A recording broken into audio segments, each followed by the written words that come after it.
नमस्कार दोस्तों, मैं Rakesh Sharma, spokesman bar council of Delhi. आज आपको मैं यात्रा करा रहा हूँ दिल्ली की एक मशहूर मार्केट जिसे मोटर पार्ट्स मार्केट के नाम से जाना जाता है, जो एशिया की सबसे बड़ी मार्केट है, जिसको कश्मीरी गेट में आपने सुना होगा कि ऑटो पार्ट्स के जो शॉप्स हैं यहाँ से ज़्यादा और यहाँ से अच्छी कहीं नहीं है। आज मैं उसी मार्केट के बारे में आपको मैं विस्तार से उसमें बातचीत करूँगा। और आज मेरे साथ इस मार्केट के जो दूसरी बार प्रेसिडेंट बने हैं विनय नारंग जी। आप 2021 में प्रेसिडेंट बने थे 2023 तक के लिए। 23 में इलेक्शन हुए तो अनअपोज इनको 23 से 25 तक के टर्म के लिए भी प्रेसिडेंट बना दिया गया। मैं विनय नारंग जी से आपकी बात कराऊंगा। यहाँ के पीआरओ हैं हरीश गोयल जी, उनसे कराऊंगा। संजय सेठ जी जो हैं, जो सेक्रेटरी हैं अपमा के, मैं उनसे आपकी बात कराऊंगा। और सतीश गुप्ता जी जो वजीर खजाना है, ट्रेजरर जिनको बोला जाता है, क्योंकि बिना ट्रेजरर के कोई काम चल नहीं सकता, कोई एसोसिएशन चल नहीं सकती। तो इन्होंने बहुत बढ़िया किया है कि गुप्ता जी को बनाया इसका। तो मैं सबसे पहले मैं बात कराऊंगा आपकी विनय नारंग जी से।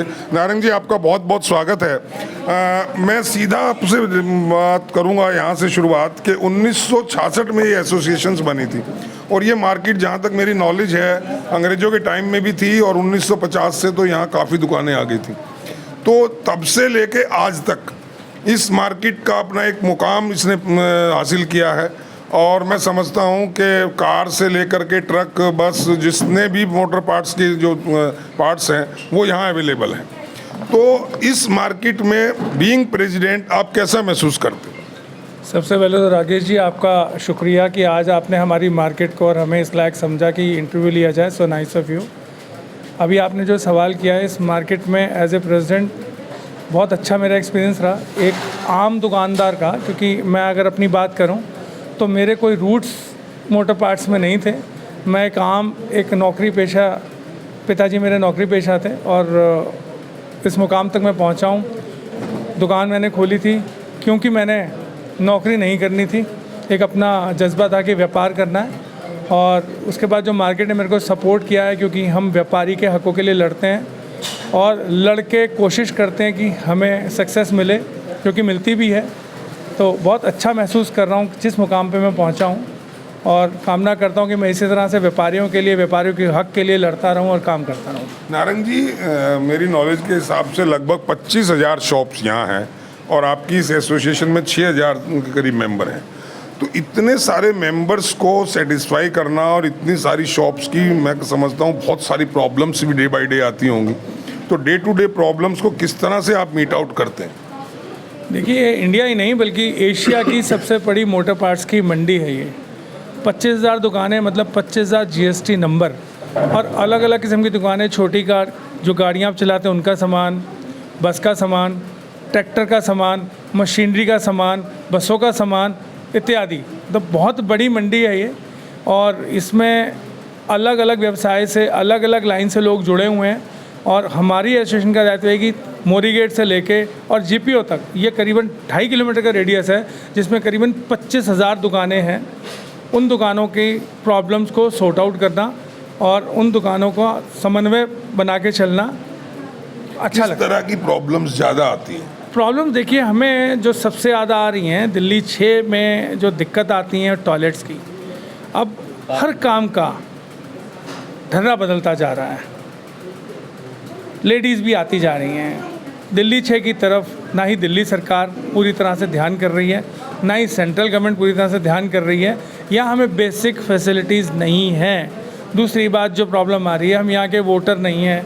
तो थोड़ा सा यहाँ के जो लोकल, हालांकि पहले से थोड़े बेहतर हो रहे हैं, लोकल MLAs हमारा और लोकल काउंसलर हमारा ध्यान नहीं कर पाते क्योंकि उनके वोटर नहीं है। तो अब हमारी आवाज़ आप लोगों के माध्यम से ऊपर तक पहुँचने लगी है, तो काम होने लगे हैं। प्रॉब्लम दिल्ली 6 में दूसरी है पार्किंग की। कोरोना आया, बहुत दिक्कत हुई, पार्किंग, गाड़ियों में लोगों का आना बढ़ा। उसके बाद पार्किंग की तो इतनी प्रॉब्लम है, जब 25,000 GST नंबर है और यहाँ पे गाड़ियों की पार्किंग की 2,000 गाड़ी की भी व्यवस्था नहीं है। और जो व्यवस्था है वो इतनी महंगी है कि आज की डेट में एक एक गाड़ी को एक एक घंटे के लिए 200-200 रुपये किसी पार्किंग में देने पड़ रहे हैं, जो कि प्राइवेट पार्किंग है। इस तरफ सरकार बिल्कुल भी ध्यान नहीं दे रही। चांदनी चौक में मल्टी लेवल पार्किंग बन गई, सदर बाज़ार में भी ओके हो चुकी है, लेकिन कश्मीरी गेट की तरफ बिल्कुल भी पार्किंग की समस्या का समाधान नहीं हो पा इसकी प्रॉब्लम है, जगह ही नहीं है। देखिए स्पेस तो बनाने से बनती है। कम्युनिटी सेंटर कश्मीरी गेट में तुकना पार्क, तो इससे पहले जो काउंसलर रहे रवि कप्तान जी, उन्होंने फाइल आगे मूव कराई, क्योंकि वहाँ पे रामलीला वगैरह होती हैं, तो वहाँ पे उस पार्किंग को पूरा प्रपोजल आ गया कि कम्युनिटी सेंटर टूटेगा, कम्युनिटी सेंटर ऊपर बना देंगे और मल्टी लेवल पार्किंग बन जाएगी और उपयुक्त जगह है, लेकिन उस बारे में कोई ध्यान नहीं दिया जा रहा। वो फाइल रुक गई, एलजी पे वो फाइल रुकी पड़ी है, जो हमें पता चला क्योंकि इसमें आप लोगों के माध्यम से, अखबार के माध्यम से सारी खबर आगे तक पहुंचती रही, लेकिन काम एकदम रुक गया। यहाँ पार्किंग एक ज़रूर बननी चाहिए जो कि मल्टी लेवल हो। सबसे बड़ी एशिया की मार्केट, इतना टैक्स यहाँ से दोनों सरकारों को, भले वो दिल्ली सरकार हो भले भारत सरकार हो, इतना टैक्स रोज़ जा रहा है, इतना टैक्स रोज़ जा रहा है, तो भी हमारी तरफ बिल्कुल भी ध्यान नहीं दिया जा रहा। पार्किंग की व्यवस्था और टॉयलेट की समस्या सबसे बड़ी यहाँ की समस्याएं हैं। टॉयलेट की समस्या आपने बताई, मुझे कुछ लोगों ने, यही मार्केट के लोगों ने बताया था जी, टॉयलेट जहाँ भी बनाने की बात आती है तो लोग कहते हैं नहीं टॉयलेट मत बनाओ, इससे तो हम एक अपना शॉप बना लेते हैं। यहाँ पर कुछ ऐसा प्रॉब्लम आती है? नहीं, ऐसी बात नहीं है। जगह नहीं है, मतलब यहाँ पे टॉयलेट की जगह है, टॉयलेट पुराने बने हुए हैं, वो इतने जर्जर व्यवस्था में हो चुके हैं कि बिल्कुल ख्याल नहीं उनका रखा जा रहा। उन्हीं टॉयलेट्स को दोबारा मॉडर्नाइज करके बना सकते हैं और हम लोग उसके रखरखाव के लिए तैयार हैं, लेकिन कोई आगे तो बढ़े। सरकार, ना दिल्ली सरकार, ना भारत सरकार, ना एमसीडी यहाँ पे हमारे कश्मीरी की तरफ टॉयलेट्स की तरफ बिल्कुल ध्यान नहीं दे पा रही है। तो ये जो बड़ी बड़ी बातें दिल्ली सरकार करती है कि हम इतनी फैसिलिटीज़ दे रहे हैं, पूरी दिल्ली में टॉयलेट्स बना रहे हैं, ये सब झूठी बातें हैं। मैं झूठी तो एग्जैक्टली यहाँ के संदर्भ में कहा जाए तो कश्मीरी गेट मार्केट के लिए, Kashmiri Gate market is one of the worst market in Delhi. इस तरफ बिल्कुल भी ध्यान नहीं दिया जा रहा। लाल किले जो कि दिल्ली की धरोहर है, उसके सामने जितनी मार्केट हैं उनको ज़रूर इंपॉर्टेंस दी जाती है, लेकिन हमारे कश्मीरी गेट में शायद कोई बड़ा मॉन्यूमेंट नहीं है या कोई पॉपुलर चीज़ नहीं है जिसकी वजह से इसकी तरफ तवज्जो दिया जाए। ये नेगलेक्टेड मार्केट है हमारी। दरअसल दोनों तरह की बातें आ रही हैं, हालांकि मैं समझता हूँ आपके लिए बड़ा मुश्किल होगा कहना। एक शिकायत ये आती है कि दुकानदारों ने रोड को बहुत ज़्यादा इंक्रोच कर लिया है, अपनी शॉप से बाहर, जितनी अंदर शॉप है उससे कहीं ज़्यादा बाहर कुछ लोगों ने अपना सामान फैला लिया, जिसकी वजह से यहाँ न केवल ट्रैफिक की दिक्कत आती है बल्कि और हॉकर्स को, कस्टमर्स को, सबको प्रॉब्लम आती है। क्या ये सच है? मैं आपकी बात से बिल्कुल भी सहमत नहीं हूँ। रोड में जो प्रॉब्लम आए उसके लिए दुकानदार जिम्मेदार है, लेकिन अपनी जिम्मेदारी से प्रशासन बिल्कुल पीछे हटता है। दुकान अगर 4x4 की है तो थोड़ा सामान बाहर है, वो पटरी दुकानदार नहीं घेर रहा, और अगर प्रशासन की तरफ से सख्ती होती है तो दुकानदार पूरा कोऑपरेट करता है। एक और बहुत बड़ा मिथ कह लीजिए या अफवाह कह लीजिए या सच कह लीजिए, वो तो आप बताएंगे। ये माना जाता है कि इस मार्केट में डुप्लीकेट पार्ट्स, यानी लोकल पार्ट्स कहें उन्हें, डुप्लीकेट कहें, इसका बहुत ज़्यादा चलन है। क्या ये सच है? देखिए, मेरे होते तो ऐसा कुछ नहीं मेरे को नज़र आ रहा। अब 10 में से 9.5 लाख सही भी होते हैं तो उसके लिए प्रशासन अपनी पूरी जिम्मेदारी निभाता है। अगर कुछ ऐसी डुप्लीकेसी होती है तो उस पर कार्रवाई होती है और हमारी संस्था ऐसे कार्रवाई में प्रशासन का पूरा साथ देती है। लेकिन सुना यह गया कि जब भी इस तरह की कोई कार्रवाई हुई तो एसोसिएशन ने पुरजोर विरोध किया और ऑफिसर्स को यहाँ से भागना पड़ा। सरासर गलत। अगर जेन्युइन पार्ट्स की रेट पड़ेगी और उसमें अगर वो क्लू निकालेंगे कि ये चीज़ गलत है, अगर जेन्युइन होगी तो सर हम जेन्युइन का साथ देंगे, अगर गलत होगी तो हम साथ ही नहीं देंगे। बहुत बढ़िया आपने बात की। तो आप केवल पार्किंग और टॉयलेट फैसिलिटीज़ की तरफ ज़्यादा इस वक्त जोर दे रहे हैं, और कोई ऐसी प्रॉब्लम जो गवर्नमेंट आपका टेकअप नहीं कर पा रही है? देखिए, बेसिक हमारी प्रॉब्लम्स हैं, लाइट की व्यवस्था, सड़क की व्यवस्था, ये सारी व्यवस्थाओं की यहाँ पे जर्जर हालत है। ये इम्प्रूव होनी चाहिए। आपके चैनल के माध्यम से मैं सरकार से, लोकल एजेंसी से, एमसीडी से सबसे दरख्वास्त करना चाहूँगा कि कृपया करके कश्मीरी गेट की तरफ ध्यान दें और ये सुविधाएं हमें उपलब्ध कराएं, जो कि अभी बिल्कुल नहीं है। वैसे इस समय सरकार टॉयलेट्स का बड़ा गाना गाती है कि टॉयलेट ज़रूरी है, गाँवों में टॉयलेट बन गए, लेकिन कश्मीरी गेट में टॉयलेट नहीं बन पा रहे प्रॉपर। इतनी लेडीज़ यहाँ काम करती हैं, मैं बता नहीं सकता लोगों की प्राइवेट टॉयलेट्स में उनको जाना पड़ता है क्योंकि सरकार ने यहाँ पे टॉयलेट्स प्रॉपरली मुहैया नहीं कराई। टॉयलेट्स हैं लेकिन हालत इतनी ख़राब है, वो इम्प्रूवमेंट मांग रही हैं। 20 साल से उन टॉयलेट्स में कोई काम ही नहीं हुआ, जो कि गलत है। तो सुना दोस्तों, ये प्रॉब्लम्स हैं, टॉयलेट्स की हैं, पार्किंग की है और सैनिटेशन की यहाँ प्रॉब्लम है। इंक्रोचमेंट का इन्होंने कहा कि नहीं, दुकानदार कोई इंक्रोचमेंट नहीं करते हैं। मैं पीआरओ साहब जो हरीश जी हैं मैं उनसे बात करूंगा। हरीश जी, जैसा अभी प्रेसिडेंट साहब ने बताया कि उन्होंने इस तरह की प्रॉब्लम्स मार्केट में है, क्या इसके लिए प्रॉपर चिट्ठी पत्री आपने गवर्नमेंट को या लोकल एरिया काउंसलर को या इंजीनियर्स को लिखा? बहुत बहुत धन्यवाद आपका शर्मा जी। जैसा कि हमारे प्रधानमंत्री नारायण जी ने बताया कि जब जब ये समस्याएं हमें मालूम चली पड़ी तो उस समय जो भी हमारे स्थानीय विधायक था या हमारे स्थानीय जो निगम पार्षद थे, उन सबको हमने इन समस्याओं से अवगत कराया था। पहले हमारे जो निगम पार्षद थे अवतार सिंह जी, उसके बाद में रवि कप्तान जी थे, हमारे विधायक प्रहलाद सिंह सानी जी हैं, अब भी निगम पार्षद भी उनके पुत्र हैं। तो हमने समय समय पे सबको पूरे मार्केट में हमने राउंड भी करवाया। जब रवि कप्तान जी निगम पार्षद थे तो हमने पूरे मार्केट में कस्टमर गेट में हमारी पूरी एसोसिएशन साथ चल के और पूरे राउंड भी करवाई थी कि ये देखो टॉयलेट की समस्या है, ये यहाँ पे सफाई की समस्या है और आप इस तरह की ये इनका जल्दी से जल्दी इनका निवारण करिए। और सबको हमने जितनी चिट्ठियाँ जो आप कह रहे हैं, चिट्ठियाँ भी हमने सबने लिखी हैं। तो समय समय पे हमने सबको चिट्ठी के माध्यम से और व्यक्तिगत भ्रमण करवा के बाज़ार का हमने उनको अवगत करा। रिजल्ट जीरो है? हाँ, रिजल्ट जीरो है। जैसे कि प्रधान जी ने बताया कि ये जो शौचालय की समस्या है, इससे जब से मैंने इस मार्केट में ध्यान किया है कि करीब 15, 18, 20 साल से तो ऐसे के ऐसे टॉयलेट की समस्या एज इट इज़ है, वो समस्या है। जब पहला चुनाव मैंने भी लड़ा था, हमारे विनय जी भी थे उस समय, सबसे बड़ा हमारा मुद्दा था कि हम शौचालय बनवाएंगे, शौचालय जो ख़राब है उनको ठीक करवाएंगे, साफ़ करवाएंगे। एक ये सबसे बड़ा मुद्दा हमने लिया था चुनाव के अंदर। और वो आप सोच सकते हो कि जिस चुनाव का सबसे बड़ा मुद्दा शौचालय का हो तो आप सोच सकते हैं ये क्यों कितनी बड़ी समस्या उस बाज़ार की रही होगी। नारंग जी को इस बार दोबारा जो यूनानिमसली चुना है, कहीं ये तो नहीं उम्मीद अभी भी जिंदा है लोगों की शायद इस बार कर दें, पिछली बार नहीं कर पाए? नारंग जी ऑटोमोबाइल ये जो हमारी संस्था है, इसके इतिहास में ऐसा पहली बार हुआ है कि ये लगातार दूसरी बार अनोपोज प्रधान बने हैं।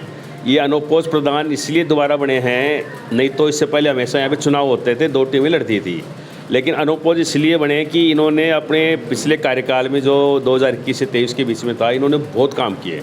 और अपमा की प्रधान की क्या महत्वता होती है, उसकी क्या क्वालिटी होनी चाहिए, उसकी क्या रेस्पॉन्सिबिलिटी है, ये रेस्पॉन्सिबिलिटी का भाव इन्होंने पूरे जो हमारे करीब 25,000 दुकानें हैं उनको बताया, अवगत कराया। उनको भी लगा कि यार प्रधान के पास इतनी ताकत होती है, प्रधान ये भी कर सकता है क्या, क्योंकि उन्होंने करके दिखाया। चाहे कोरोना काल हुआ हो, कोरोना में जब पूरे सब बाज़ार सब घरों में दुबके हुए थे, सब लोग ये सब छोड़ के चले गए थे, उस समय कुछ जो लेबर हमारी यहाँ की जो बिहार की थी, यूपी की थी, जो उस समय वहाँ नहीं जा सकती थी, जिनको यहाँ पे रहने पे मजबूर होना पड़ा था, उनके लिए उस समय भोजन की व्यवस्था करवाना, सुबह शाम रोज़ाना उनको भोजन आना और उनकी दवाइयों की चिंता करना, उनकी जितनी भी हर तरह की चिंता करना, तो हमारे प्रधान जी थे और हमारी ये पूरी टीम थी। उसके बाद वैक्सीन आई।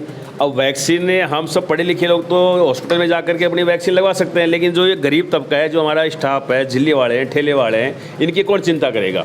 ये इतने पढ़े लिखे नहीं कि ऑनलाइन अपना रजिस्ट्रेशन करवा करके हॉस्पिटल चले जाएं, तो उसकी चिंता हमारे प्रधान जी ने करी। हमारी जो हमारे रतला साहब हैं महामंत्री जी, ये भी 2021 से महामंत्री हैं, और हमारे जो भी बैठे हम, इन सब ने उनकी चिंता करी।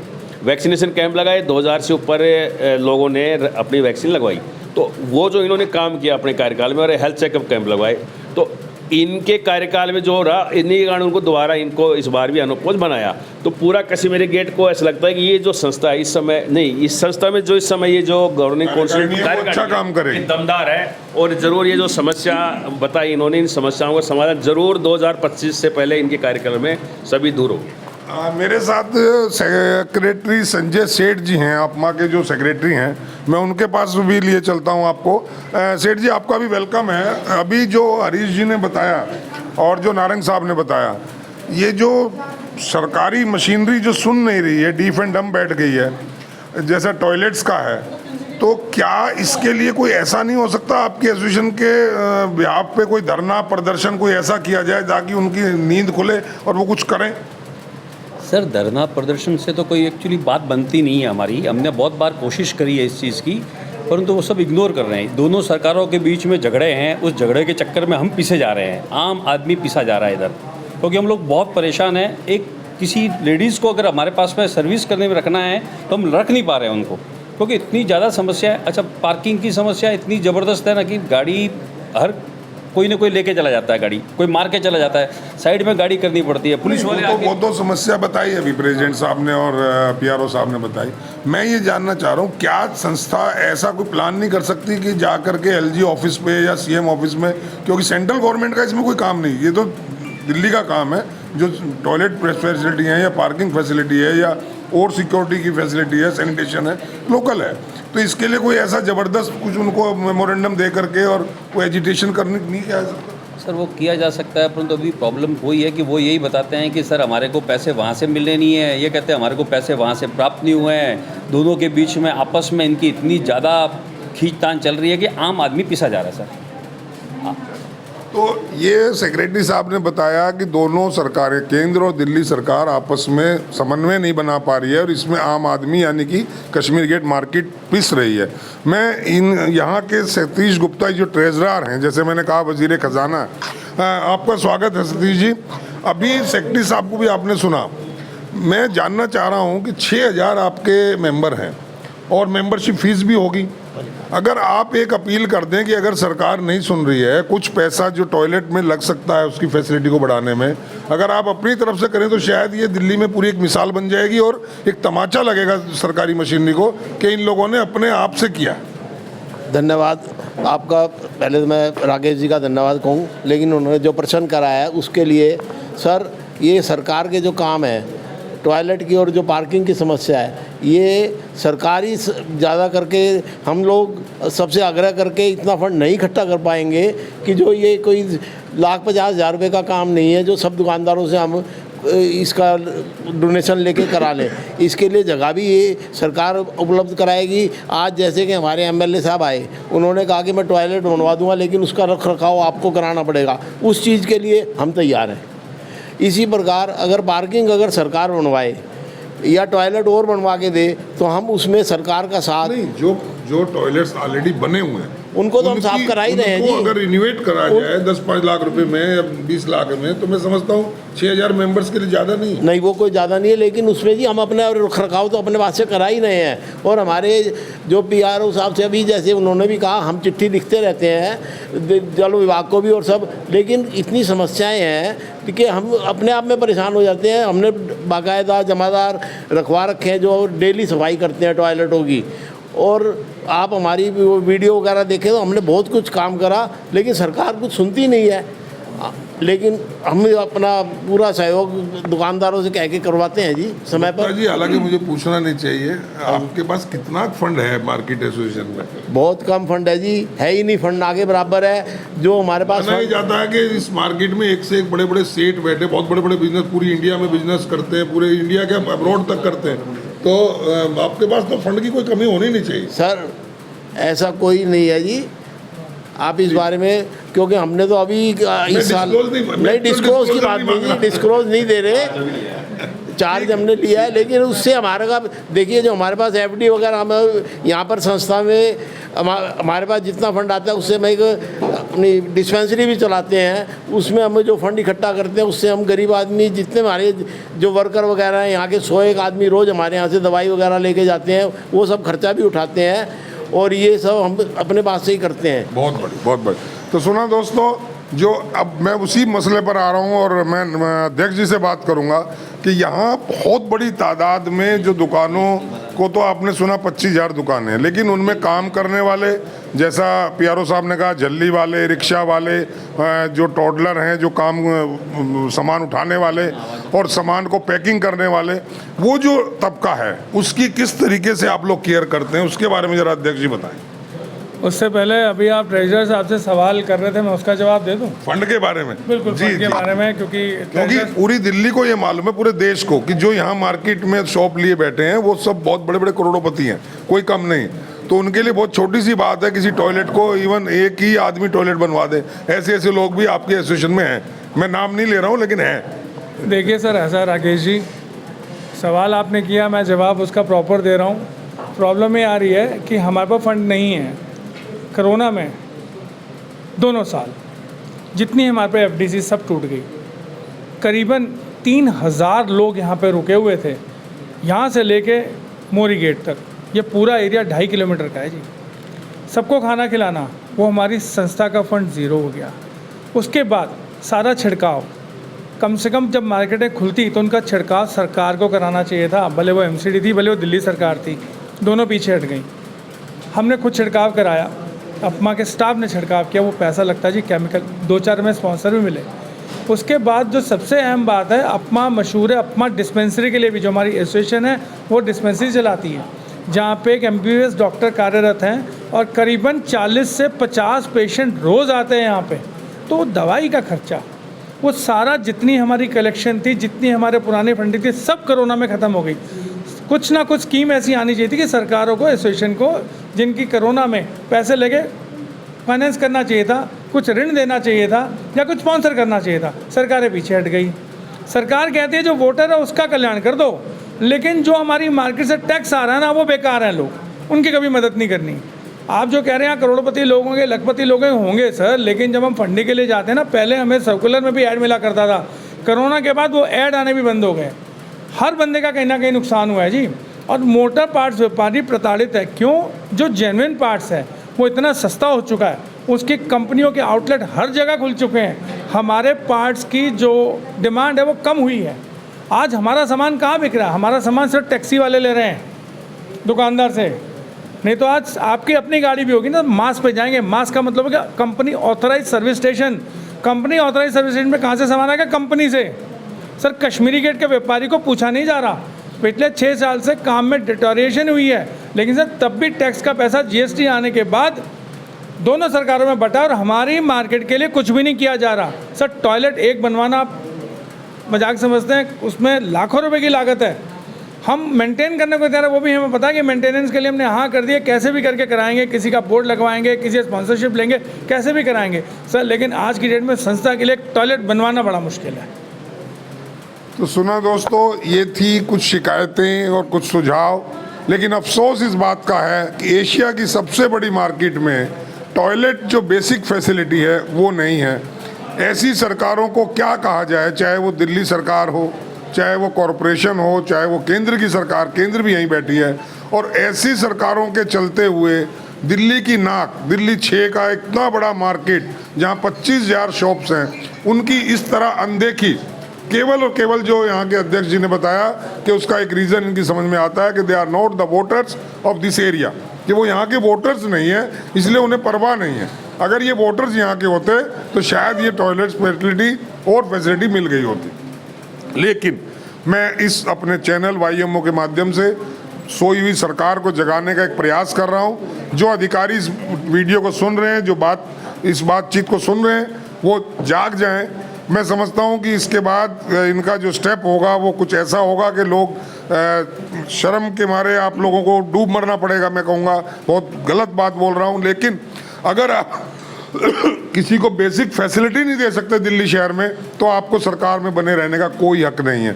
आप चाहे कितने भी बड़े पद पर हो, चाहे आप इंजीनियर हो, चाहे आप काउंसलर हो या MLA हो, अगर आप अपनी नगर की, अपने क्षेत्र की जनता को इस तरह की बेसिक फैसिलिटी नहीं दे सकते हैं, तो आप इसका मतलब कहीं ना कहीं अपने काम चोरी कर रहे हैं, अपनी जिम्मेदारी से हट रहे हैं। आप इस बात को समझ लें, इससे पहले कि यहाँ कोई बड़ा धमाका हो, बड़ा विद्रोह हो, बड़ा प्रदर्शन हो, आप इस बात को समझते हुए इनकी समस्याओं को ध्यान दें। आज मैं इतनी बात के साथ एक और सज्जन हैं, आप अपना परिचय दें।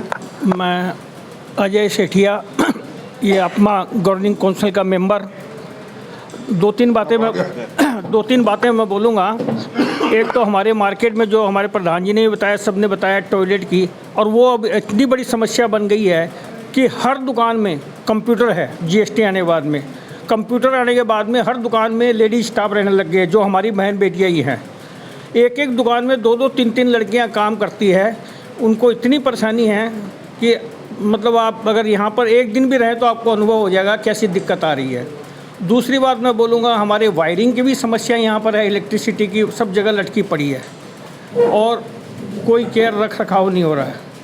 और तीसरी बात है, जब हम एक बार सरकारी, आपने कहा अपने खर्चे पर काम करा लो, तो हमारे वरदान है उसके सामने ही एक टॉयलेट है जिसको हमने चाह की रिपेयर करवा दें, लेकिन उन्होंने मना कर दिया कि आप ये सरकारी संपत्ति है, इसका आप कुछ भी नहीं कर सकते।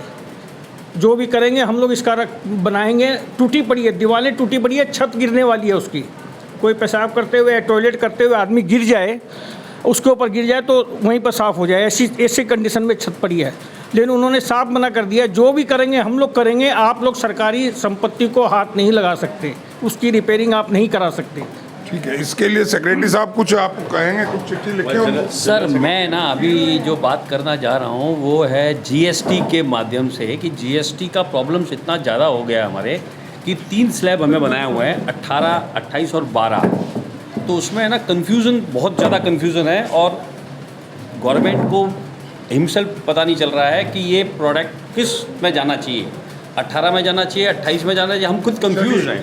ये हम समझते हैं, एक अलग से हम डिस्कशन करेंगे, ये एक बहुत बड़ा मुद्दा है और इस मुद्दे को थोड़ा सुलझाना पड़ेगा। टैक्सेशन के जो हमारे लोग हैं उनसे बात करनी पड़ेगी, मैं बात करूंगा इसमें आ रहे आपके बारे में। जी, आप इससे पहले आप जनरल सेक्रेटरी थे यहाँ पर? नहीं, मैं अभी भी जनरल सेक्रेटरी हूँ। हाँ जी, मेरा नाम धर्मपाल रत्रा है जी।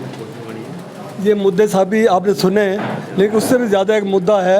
आज मेरी उम्र 70 साल हो गई है, जबकि सरकार 60 साल में रिटायर कर देती है। मैं पिछले 50 साल से इनकम टैक्स देता हूँ, जीएसटी भी देते हैं, इनकम टैक्स भी देते हैं। आज मुझे कुछ होता है, 70-72 साल मेरी उम्र है, मैं 1-2 साल और काम कर पाऊँगा, उसके बाद हमें कौन देने वाला है? सरकार ने कभी सोचा है कि बुज़ुर्ग दुकानदारों के लिए कुछ ना कुछ सोचा जाए? आज 50% दुकानदार ऐसे हैं जो 65 साल से ऊपर हैं, 80 साल 85 साल के भी हैं, लेकिन क्या करें, रोज़ी रोटी के लिए, पेट के लिए, कमाने के लिए दिन रात आना जाना पड़ता है। अब शाम को देखो कितना बुज़ुर्ग आदमी जब बेचारा 6 बजे जाता है, सरकार उसके बारे में कुछ नहीं सोच रही। मेरा आपके माध्यम से सरकार को ये कहना है कि 70 साल या 72 साल के बाद बुजुर्गों को कोई ना कोई पेंशन के रूप में या किसी इनकम टैक्स, ऐसा तो नहीं सरकार आप जैसे 70 साल के जवान को देखती है तो कहती है अब ये 50 के ही होंगे? नहीं देखती है, ठीक है। जो मेरे से और बुजुर्ग हैं जो 80 साल के हैं, आप तो बुजुर्ग लगते ही नहीं ना। नहीं, चलो ये आपकी ज़रा नवाजी है कि नहीं लगता। बाकी इस बारे में सरकार ज़रूर पहुंचे, टैक्स पेयर के लिए कोई रिलीफ मिलना चाहिए। 50 साल से हम टैक्स दे रहे हैं। बहुत बढ़िया, बहुत अहम मुद्दा उठाया जीएसटी का, और जो टैक्स पेयर्स हैं उनके लिए सरकार कोई सोच नहीं रही है कुछ भी।